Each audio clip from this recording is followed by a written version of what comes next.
Assalamualaikum warahmatullahi wabarakatuh. Alhamdulillahi rabbil alamin. Wal aqibatu lil muttaqin. Wala udwana illa 'alal zalimin. Asyhadu an la ilaha illallah wahdahu la syarikalah. Wa ashhadu anna Muhammadan abduhu wa rasuluh.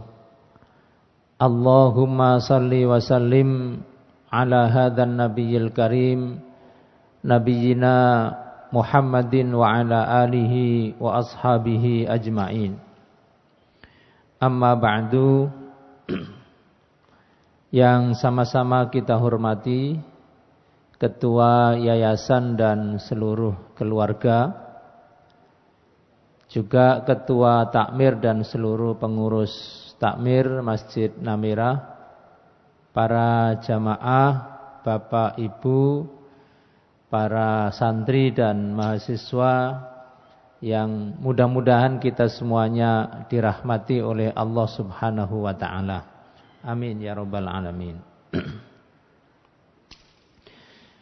Para jamaah sekalian, kita bersyukur kepada Allah Subhanahu wa taala sampai malam ini, sampai saat ini kita masih diberi dua nikmat oleh Allah, yaitu nikmat sehat dan nikmat sempat.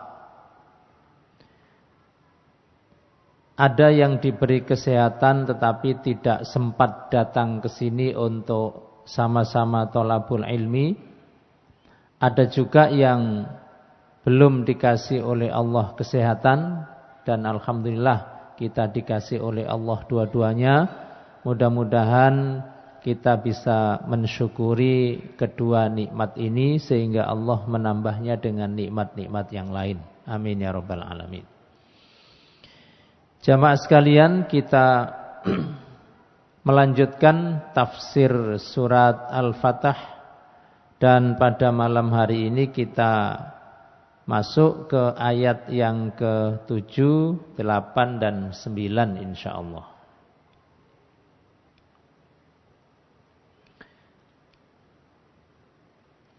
A'udzu billahi minasyaitonir rajim. Walillahi junudus samawati wal ard wa kana Allahu azizan hakima. Inna arsalnaka syahidan wa mubasysyiran wa nadhira litu'minu billahi wa rasulihi wa tu'azziruhu wa tuwaqqiruhu wa tusabbihuhu bukratan wa asila. Walillahi, dan milik Allah, junudus samawati wal ard, tentara-tentara langit-langit dan bumi. Wa kana Allahu azizan hakima, dan Allah adalah zat yang maha aziz, maha perkasa, hakima, maha bijaksana. Inna arsalnaka, sesungguhnya aku mengutus kamu wahai Muhammad, syahidan, sebagai saksi, wa mubasysyiran, dan untuk menyampaikan berita yang menggembirakan, wa nadhira, dan untuk memberi peringatan. Litu'minu billahi wa rasulihi, litu'minu, agar kalian beriman, billahi wa rasulihi, kepada Allah dan Rasulnya,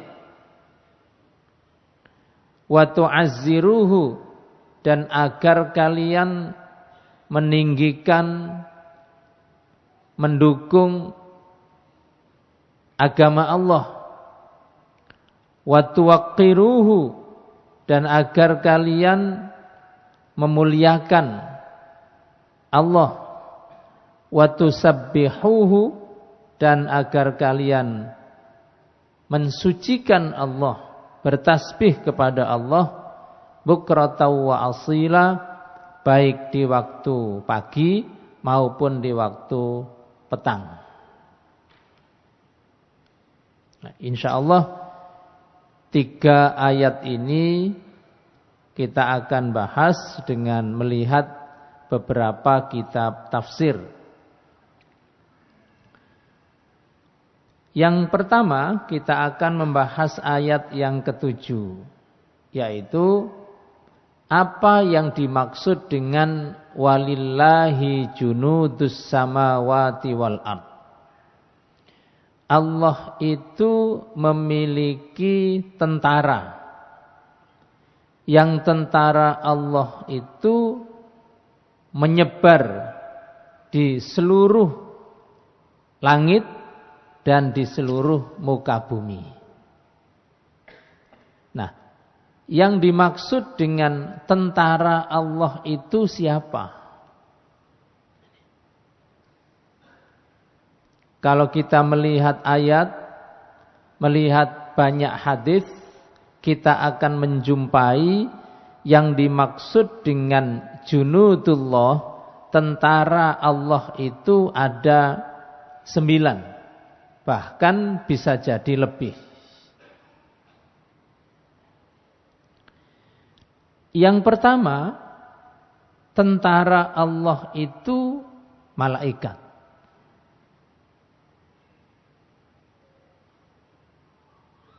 Contoh, di dalam perang Badar,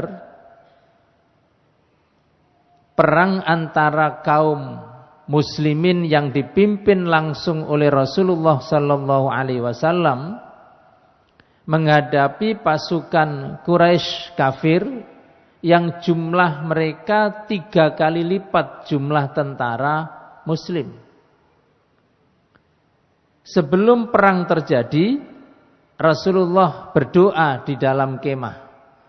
Doanya panjang sampai Nabi menangis, bahkan jenggotnya Nabi sampai basah dengan air mata. Di antara doa yang dipanjatkan oleh Rasulullah sebelum perang Badar itu adalah, Allahumma, ya Allah, intahlik hadhil isabah, jika memang kelompok tentara kami yang jumlahnya 314 ini habis, kalah dalam perang ini, falan tu'bada abadan, maka engkau tidak akan disembah di muka bumi ini selamanya. Artinya Rasulullah sedang memasrahkan tentara yang jumlahnya cuma sedikit ini, itu pun sudah mewakili seluruh kekuatan umat Islam saat itu.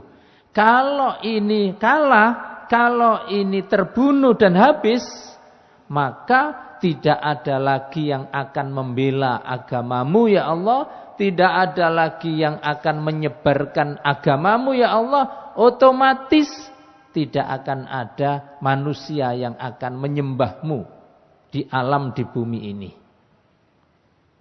Ini bentuk kepasrahan Nabi kepada Allah. Ya Allah, ini sudah entek-entekan. Jumlah kami ya cuma segini-gininya ini. Kalau ini kalah, ya sudah selesai. Saat itu Allah Subhanahu wa ta'ala kemudian mengirim tentaranya. Idh tastaghithuna rabbakum fastajaba lakum. Ketika kamu wahai Muhammad istighatsah kepada Tuhanmu, minta perlindungan kepada Tuhanmu, fastajaba lakum, lalu Allah kabulkan istighatsahmu itu. Apa bentuknya?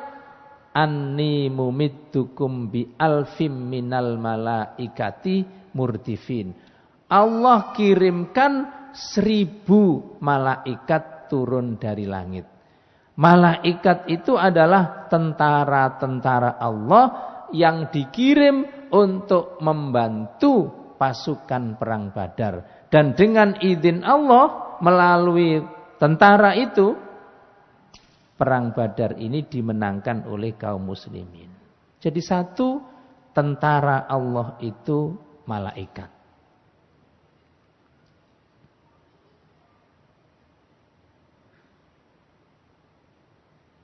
Allah kirim tentaranya, bala bantuannya yang berwujud malaikat untuk membantu 314 tentara muslim menghabisi dan mengalahkan tentara Quraisy kafir. Yang kedua, junudullah, tentara Allah itu ibadullahil mukhlisin. Hamba-hamba Allah yang ikhlas. Nah, di antara mereka adalah 314 tentara muslim pasukan perang Badar itu. Karena keikhlasannya, karena kesabarannya, karena keteguhannya di dalam perang Badar itu, Allah hadiahi orang-orang atau 314 pasukan perang Badar itu dengan surga. Nabi mengatakan tentang pasukan perang Badar, if'alu ma syi'tum fa inni qad ghafartu lakum ma taqaddama min dzambikum wa ma ta'akhkhar, dalam hadis qudsi. Allah kasih hadiah kepada mereka, if'alu ma syi'tum. Terserah kamu mau melakukan apa. Sakarepmu kon ape nglakoni apa wae nek donya iki. Faqad ghafartu lakum. Karena aku sudah mengampuni seluruh dosamu, baik yang lalu maupun yang akan datang. Jadi 314 tentara Badar itu sudah dinyatakan masuk surga. Padahal waktu itu mereka masih hidup. Termasuk 14 di antara mereka yang gugur menjadi syuhada di medan perang Badar. Apakah malaikat sebagai tentara Allah yang menolong hamba-hambanya itu hanya dulu saja pada waktu perang Badar? Tidak. Sampai kapanpun Allah akan membantu tentara-tentaranya yang berperang di jalan Allah dengan tentara malaikat. Apakah hamba-hamba Allah yang ikhlas itu hanya ada di zaman dulu? Tidak. Sampai kapanpun ketika ada da'i yang ikhlas, mujahid yang ikhlas, guru yang ikhlas, pejuang yang ikhlas, akan ditolong oleh Allah Subhanahu wa ta'ala. Sampai kapanpun. Yang ketiga, ini tentara Allah. Al-jarad, belalang. Wal kumal, kutu, wadzafadi', kodok. Itu juga tentara Allah. Kapan ini pernah dikirim oleh Allah? Pernah dikirim untuk menyerang Fir'aun. Ketika Allah mengatakan wa arsalna alaihimut tufan. Ketika Fir'aun itu sudah merajalela kedzalimannya, Allah kirim kepada mereka banjir. Wal jarada wal kummala wadzafadi awaddama. Jadi tentara Allah tidak hanya malaikat, tidak hanya berwujud manusia, tapi binatang yang Allah perintahkan untuk mengadab orang-orang yang menentang agama Allah. Barangkali juga bisa berupa tikus. wereng. Apalagi? Banyak. Kita tidak tahu apakah mereka ini dikirim secara sengaja oleh Allah Subhanahu wa ta'ala untuk memberikan peringatan kepada hamba-hambanya agar kembali kepada Allah. Ar-rih wal matar, angin dan hujan. Wat-tufan, banjir. Waz-zalazil, gempa. Wal khasaf, longsor. Was-sawa'iq, petir. Dan al-amrad, berbagai bentuk, berbagai macam penyakit.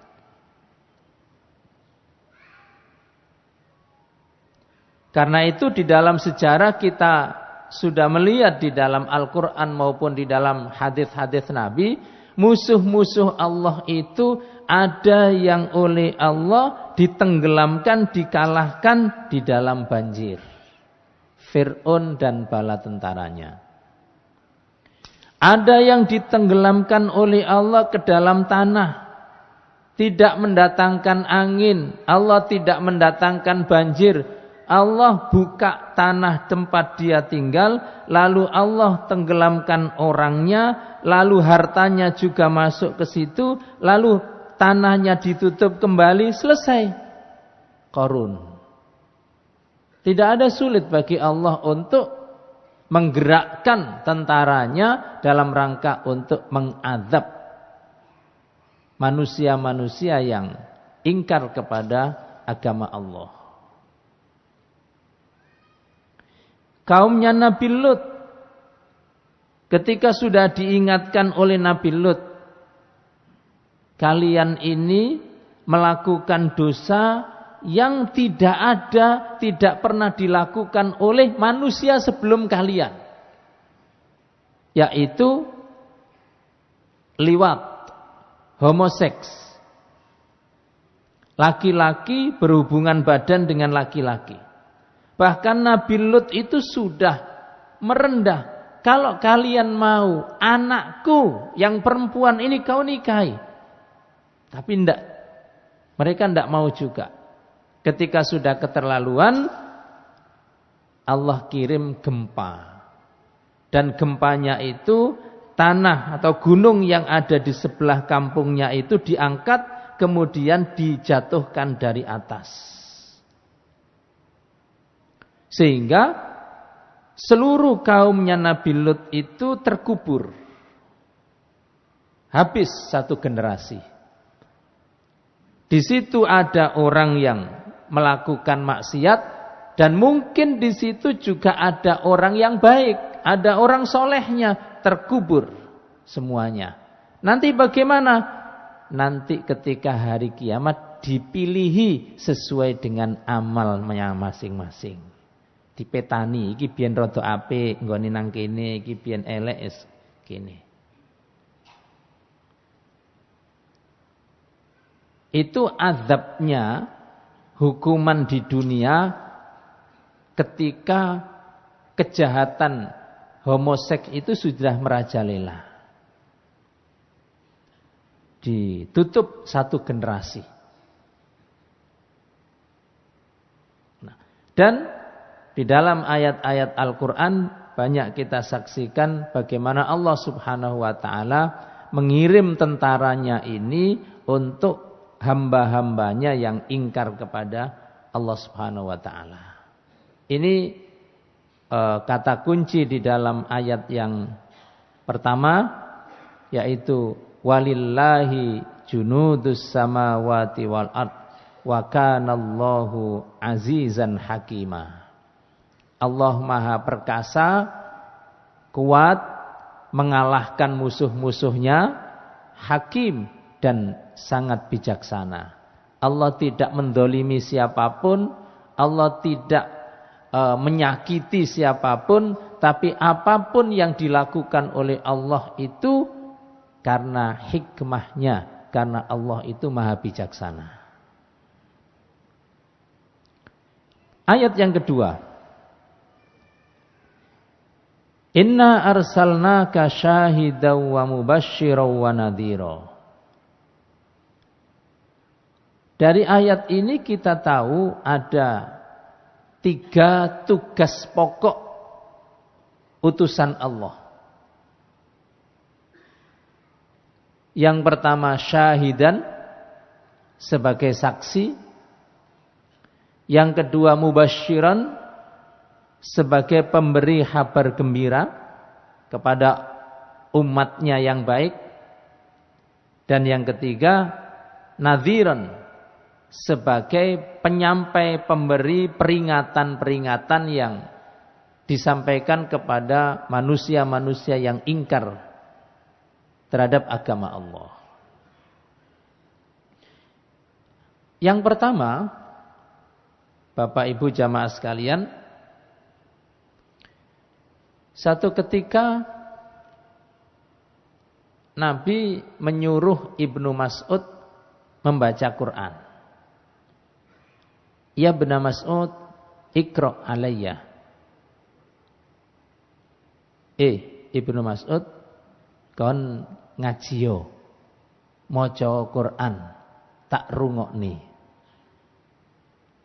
Kata Ibnu Mas'ud, ya Rasulullah, a'akra'u alaika wa ilaika unzil. Ibnu Mas'ud ini bukan kok membantah atau nolak perintah, tidak. Tapi beliau merasa tidak patut. Ya Rasul, Al-Quran itu kan turun ke jenengan. Kok saya yang baca, jenengan yang mendengarkan? Apa ndak kebalik? Mestinya kan jenengan yang baca, aku yang mendengarkan. Kata Nabi, na'am. Pancene ngono. Walakinni uhibbu an asma'a min ghairi.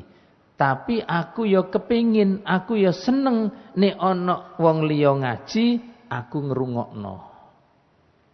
Artinya Nabi kita mencontohkan, beliau juga memerintahkan kita baca Quran, beliau juga memerintahkan kita kalau ada orang lain baca Quran, kita itu wajib mendengarkan. Membaca Al-Quran punya fadilah dan ada pahalanya tersendiri. Mendengarkan orang lain baca Quran itu juga punya fadilah dan pahalanya tersendiri. Sing gak oleh ganjaran itu, sing ngaji HP-ne, sing duwe HP turu. Iku gak ono sing oleh ganjaran plus itu. Ya HP-nya bunyi ngaji, tapi wonge turu. Ono ta wonge nek kene iki. HP juga tidak dapat pahala, orangnya juga tidak dapat pahala karena tidur. Nah, ketika Nabi sudah ngomong begitu, Ibnu Mas'ud terus mulai membaca surat An-Nisa. Sampai pada ayat fakaifa idza ji'na, kalau tidak salah ayat 41 ya. 40 atau 41. Fakaifa idza ji'na min kulli ummatin bisyahid wa ji'na bika ala haula'i syahida. Bagaimana nanti ketika, ini makna bebasnya, bagaimana nanti ketika setiap umat dibangkitkan pada hari kiamat nanti, mereka berbaris, dibariskan di belakang pemimpinnya masing-masing di padang mahsyar. Nabinya, rasulnya, pemimpinnya di depan, pengikut dan umatnya berbaris di belakang. Dan umat-umat yang lain itu nunggu, karena umat yang akan dihisab pertama itu adalah umat Nabi Muhammad. Umat Muhammad ini terakhir datangnya di muka bumi, tapi pertama nanti akan dihisab di akhirat. Ketika umat Muhammad itu dihisab, Nabi kita berada di depan. Untuk menjadi saksi, artinya menjadi saksi itu menjadi penentu. Muhammad, si fulan ini melbun roko taswargo. Ketika ayat itu dibaca oleh Ibnu Mas'ud, Nabi menepuk pundaknya Ibnu Mas'ud. Kafa. Wis, cukup, leren. Ibnu Mas'ud berhenti dan melihat Nabi menangis sampai jenggotnya itu basah dengan air mata. Kenapa? Karena posisi Nabi di hari kiamat seperti itu berat bagi beliau. Rekomendasi beliaulah yang menentukan si fulan ini swarga atau neraka. Si fulan ini kalau dimasukkan surga, surganya tingkat berapa? Sebaliknya si fulan ini kalau masuk neraka, neraka apa? Azabnya seperti apa? Akibat dari apa yang dia lakukan waktu di dunia. Itu tanda tangannya Nabi kita Muhammad sallallahu alaihi wasallam, dan itu berat bagi beliau.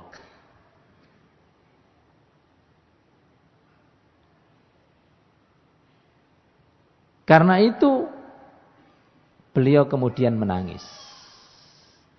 Ini tugas berat Nabi kita sebagai saksi di dunia dan juga nanti saksi di padang mahsyar. Yang kedua, tugas Nabi kita yang juga sangat berat adalah mubasyir. Basyara yubasyiru itu menyampaikan kabar gembira.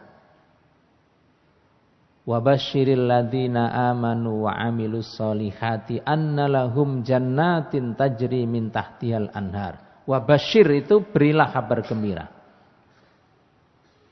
Sekaligus nadhir, menyampaikan berita atau ancaman. Jadi beliau itu sebagai basyiron sekaligus nadhiron. Menyampaikan berita yang menyenangkan sekaligus menyampaikan peringatan-peringatan keras yang tidak menyenangkan. Jadi apa yang beliau sampaikan itu berimbang, basyiron wa nadhiro. Sehingga semua yang menyebabkan orang masuk surga itu semua sudah disampaikan oleh Nabi. Dan juga semua yang akibatnya orang itu masuk neraka, semua sudah disampaikan oleh Nabi. Jadi semua ajaran Islam, dalane mlebu swarga iku ndi, dalane mlebu neraka itu ndi, semuanya sudah disampaikan oleh Nabi lengkap. Jadi jangan sampai ada orang yang mengatakan aku mlebu neraka mergo aku durung ngerti, durung ngero, durung krungu. Ndak. Semua sudah disampaikan oleh Nabi.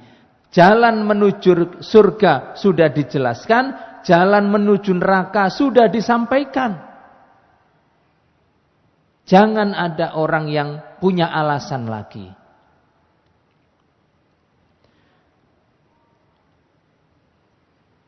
Kullun nas, kata Nabi, kullu ummati yadkhulunal jannah. Seluruh umatku masuk surga.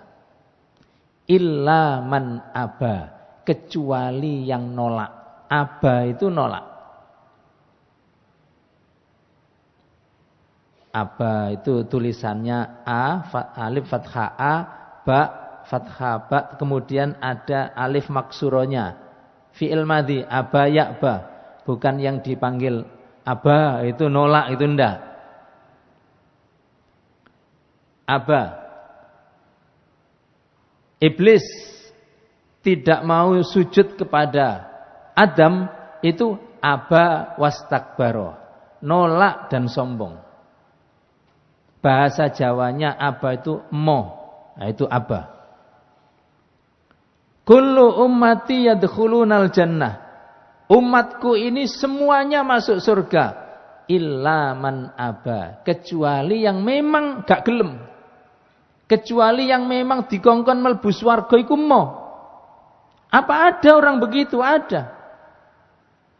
Beliau mengatakan man atau ani dakhalal jannah. Kalau ada orang yang taat kepada ajaranku, taat kepadaku, dia yang masuk surga. Waman asani faqad aba. Tapi kalau ada orang yang maksiat kepadaku, menolak ajaranku, menentang agamaku, dialah orang yang aba.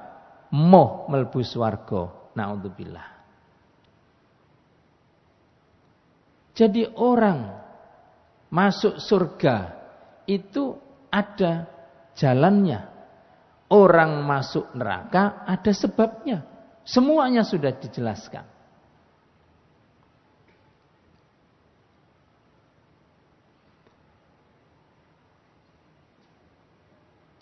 Al-ahdul ladzi bainana wa bainahum as-shalah. Faman tarakaha faqad kafar. Nabi menjelaskan garis pembatas antara kita orang Islam dengan mereka orang non-muslim atau orang kafir itu salat. Batasnya. Faman tarakaha faqad kafar. Kalau ada orang yang secara terang-terangan, secara sengaja itu meninggalkan salat, dia orang kafir. Nabi sudah jelaskan. Berarti jalan menuju surga itu salah satunya salat. Kalau ada orang menuju neraka itu karena tidak salat. Karena itu Bapak Ibu sekalian, sebanyak apapun dosa kita, seberat apapun maksiat yang pernah kita lakukan di masa yang akan datang, bahkan mungkin sekarang, jangan sampai meninggalkan sholat. Bukan saya nyuruh maksiat, yang penting sholat. Tidak. Tapi sebesar apapun dosa kita, sebanyak apapun maksiat kita, sholat jangan ditinggalkan. Karena sholat itu hubungan kita dengan Allah. Kalau kita masih berhubungan dengan Allah, mungkin pintu taubat masih dibuka, pintu rahmat masih ada, pintu-pintu kebaikan masih nyambung, karena kita dengan Allah masih ada garis hubungan. Tapi kalau sudah tidak sholat, putus hubungan kita dengan Allah. Sudah maksiat, putus dengan Allah. Na'udzubillah. Sebesar apapun, sebanyak apapun, seberat apapun dosa-dosa kita, jangan tinggalkan sholat. Bahkan sesulit apapun keadaannya, separah apapun sholatnya, sesibuk apapun pekerjaannya, jangan tinggalkan sholat. Karena itu batas terakhir hubungan kita dengan Allah itu sholat.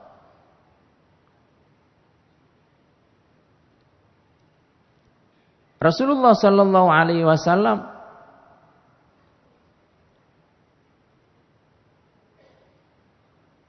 dalam banyak hadisnya menjelaskan tentang sholat fardu, sholat sunnah dengan segala macam sholat sunnahnya. Dalam kondisi apapun, termasuk dalam kondisi kemarin ketika ada gerhana bulan, Rasulullah mengatakan, Inna syamsa, matahari, wal qamar, bulan, ayatani min ayatillah, dua di antara sekian banyak keajaiban ciptaan Allah. Layan khasifani limauti ahadin. Gerhana itu tidak ada kaitannya dengan orang mati. Wala lihayatihi, tidak ada hubungannya gerhana dengan orang lahir. Fa'idha ra'aitumuhuma, kalau kamu pas menangi melihat ada gerhana matahari atau gerhana bulan, ada beberapa amal yang diperintahkan oleh Allah. Fafza'u ilas salat, segera tunaikan salat. Jangan ditunda, karena gerhana itu ada waktunya. Tidak usah ditunda, jangan ditunda. Fafza'u ilas salat, segera salat. Wa ila dzikrillah, perbanyak zikir. Wakabiru, perbanyak takbir. Dan diantaranya watasodaku, dan bersodakohlah. yang sering dilupakan itu sedekahnya ini. Artinya saat gerhana itu adalah saat-saat mustajabah, waktu-waktu di mana doa-doa dikabulkan. Maka Nabi perintahkan salat, zikir, takbir, istighfar, dan yang kelima sedekah. Artinya Bapak Ibu sekalian, tugas Nabi sudah disampaikan. Yang membuat orang masuk surga sudah dijelaskan. Yang mengakibatkan orang masuk neraka sudah dijelaskan. Masih dalam sholat. Di padang mahsyar. Ini kabar gembira sekaligus peringatan. Nanti di padang mahsyar ketika seluruh umat manusia kumpul termasuk umat Muhammad sallallahu alaihi wasallam, ada ciri-ciri fisik yang berubah. Ada orang yang wajahnya bercahaya. Kedua tangannya dari ujung jari sampai setelah sikunya bercahaya. Kedua kakinya sampai di atas Ka'bain, kedua mata kakinya bercahaya. Sahabat bertanya, siapa mereka ya Rasulullah? Mereka adalah orang-orang yang ahli wudhu, ahli sholat. Anggota badan yang dibasuh waktu wudhu nanti di padang mahsyar bercahaya. Tapi tidak semua umat Muhammad begitu. Ada umat Muhammad yang gak sholat. Ada umat Muhammad yang sholat tapi gak adik wudhu. Ada orang sholat wudhu tapi wudhunya tidak sempurna. Nah ini. Bajunya baru. Ya, diwingkis. Cuma nyampe di sini tok. Jadi yang dibasuh tidak sampai siku. Wudhu tapi tidak sempurna. Pakai celana pensil. Waktu wudhu ngangkatnya enggak maksimal. Sehingga tidak sampai ke kedua mata kakinya karena sesek celanane. Wudhu tapi tidak sempurna. Nabi pernah di masjid melihat orang sholat. Dibiarkan sholat. Begitu selesai sholat. Kum fasolli fa innaka lam tusolli. Balik sholat mana? Kon mau durung sholat. Sholat lagi. 2 kali. Selesai sholat kedua kali, Nabi ngomong begitu lagi.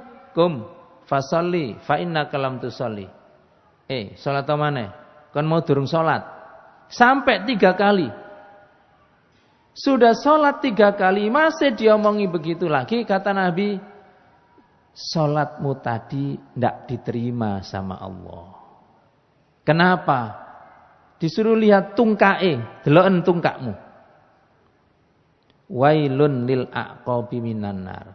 Orang ini wudu, tapi ketika membasuh mencuci kaki ada bagian yang tidak terbasahi, tidak tercuci. Sebelah tungkae sek garing. Karena wudunya ndak sah, salatnya juga sah, ndak sah. Masih sholat ping 1000 ya gak sah terus karena memang syarat sahnya tidak terpenuhi wudunya. Nah, ancaman sekaligus berita gembira bagi yang wudunya sempurna, sholatnya sempurna, bercahaya. Ada juga di padang mahsyar orang yang kumpul tapi tubuhnya berlumuran darah.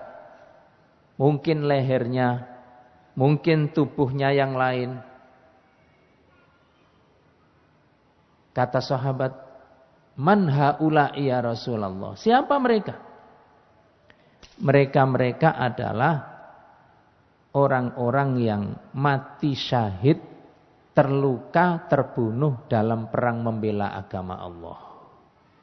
Launuhu launudam warihuhu rihu misk. Memang warnanya merah, warna darah, tapi baunya bau misk, bau aroma minyak wangi dari surga.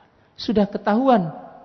Yang wajahnya bercahaya karena wudhu, jelas tempatnya surga. Yang berdarah dan wanginya wangi surga, jelas tempatnya tempat di surga.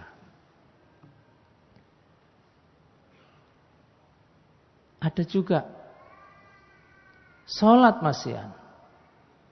Di padang mahsyar ada orang yang dikumpulkan umat Muhammad ini, mulai dari kaki sampai lehernya ini manusia, tapi dari leher ke kepalanya keledai, himar.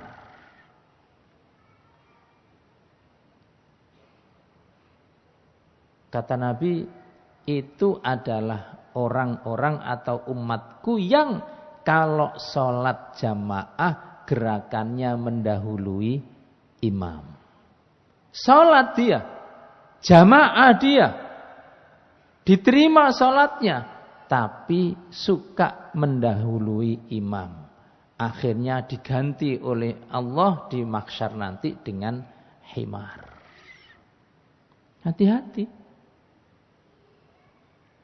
Makanya ada hadis kam min musallin lam tuqbal sholatuhu illa nisfah. Betapa banyak orang sholat, tapi sholatnya yang diterima cuma 50%. Sholat subuh 2 rakaat, yang 1 rakaat gak diterima.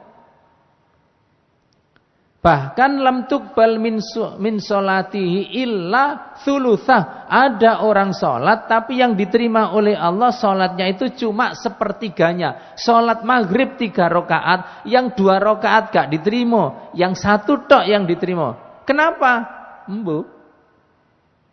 Yang 2 rakaat itu yo mikir sepeda montore, ya angen-angen sandale, yo HP-ne muni. 2 rakaat hilang, yang diterima cuma 1. Salatnya ndak batal, tidak. Tidak disuruh mengulang, tetap salatnya sah, cuma yang diterima cuma 30%. Ya mungkin tadi itu yang 1 rakaat embuh mikir apa, ndak ingat iku mau imame maca surat apa ya ndak ingat. Himar, salat berjamaah tapi tidak mengikuti imam, tidak ikut komando imam. Ada lagi, jangan banyak-banyak, umat Muhammad yang nanti di padang mahsyar, naudzubillah, wajahnya ini kelihatan tulangnya, tidak ada kulit dan dagingnya. Wajahnya hanya tinggal tulang. Siapa mereka ya Rasul? Nabi menjawab, mereka orang yang suka minta-minta waktu di dunia, ngemis.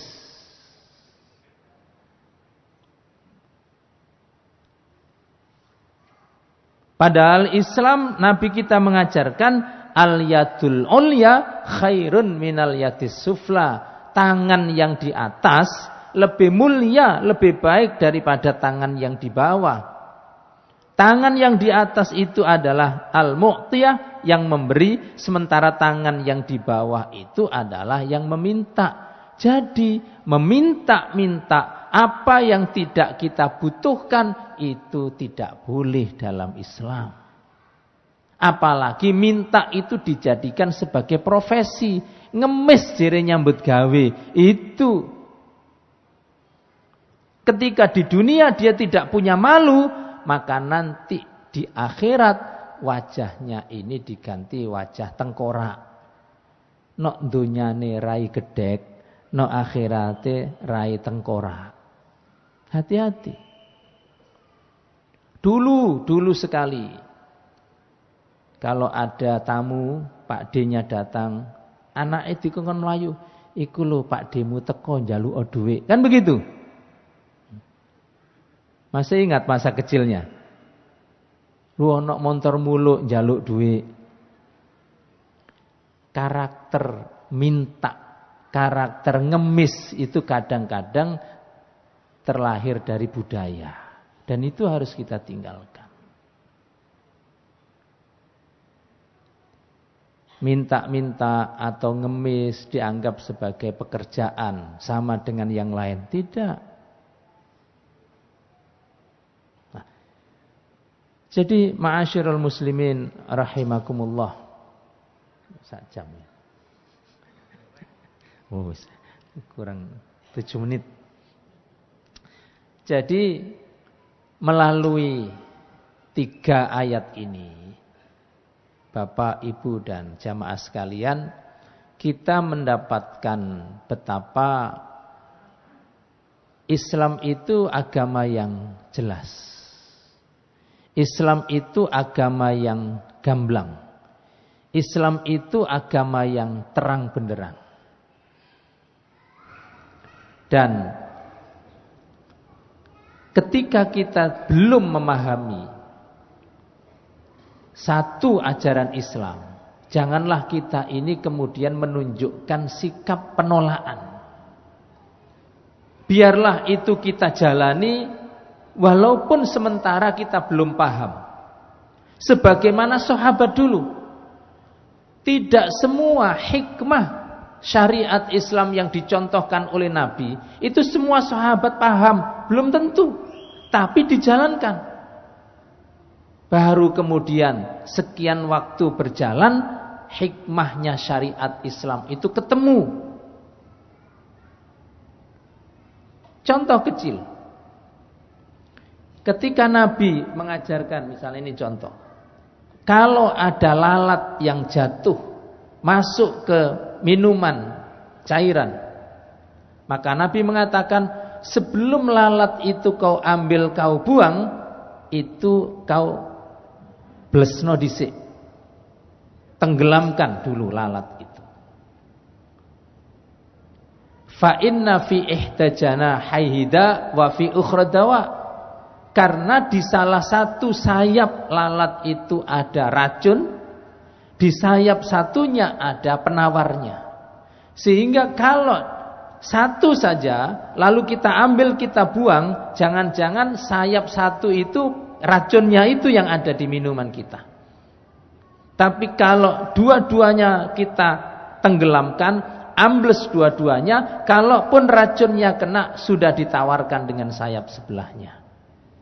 Apakah para sahabat itu paham secara ilmiah waktu Nabi ngomong begitu? Enggak. Tapi dilakoni. Paham enggak paham, itu contoh Nabi dijalankan. Baru setelah ketika ditemukan teknologi kedokteran, teknologi kesehatan, apa yang dikatakan Nabi 14 abad yang lalu terbukti. Itulah hikmahnya syariat Islam. Meskipun kita belum paham apa hikmahnya, tapi jelas itu perintahnya, kita jalani. Contoh-contoh yang lain banyak. Yang dekat dengan tetangga non-muslim, misalnya mereka pelihara anjing. Kita mau ke masjid, ternyata anjing dilat sarung. Sarung kita didilati anjing. Nabi memerintahkan, idza walaghal kalbu fi ina'i ahadikum falyaghsilhu sab'an ihdahuma biturab. Kalau ada bejana, wadah atau benda apapun yang kena liurnya anjing, maka cucilah 7 kali. Salah satunya dengan turab, dengan tanah, dengan pasir. Apakah dulu sahabat itu paham?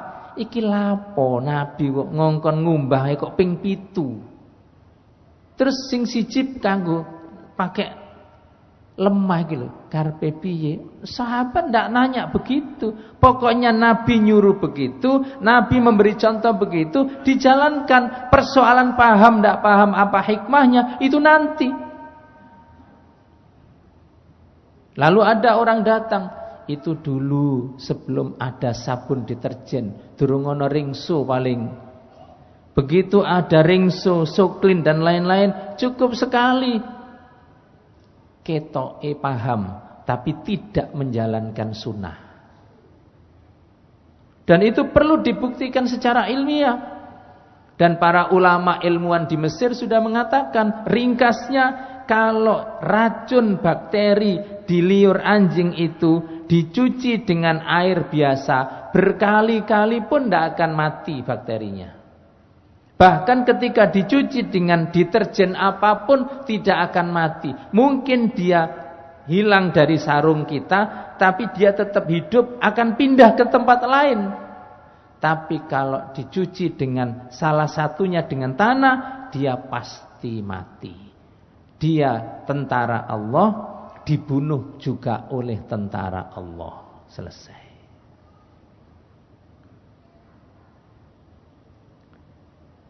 Begitu juga tentang siwak. Kenapa dulu Nabi dan para sahabat gosok giginya pakai kayu siwak?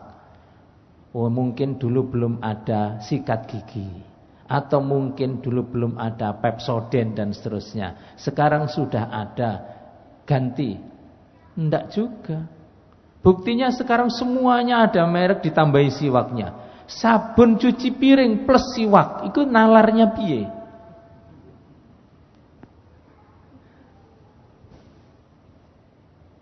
Pasta gigi X plus siwak. Ada lagi sabun cuci piring plus habas sauda juga ada. Iki piye karepe iki kira? Ya. Tapi itu membuktikan bahwa syariat Islam tidak bisa dilepaskan dari kehidupan kita.